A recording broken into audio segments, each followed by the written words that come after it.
I'm Nick with Fence My Lawn in Charlotte, North Carolina, and today we're repairing a small section of 4-foot chain link fence.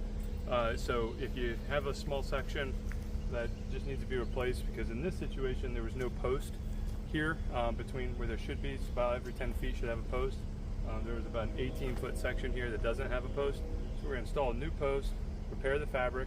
I'm not going to get into the specific details of showing you how to do everything technically, but you're going to see the overall process, so you can see what it looks like.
Alright, and that's a chain link fence repair. It's a nice shiny new fence here in this one little section.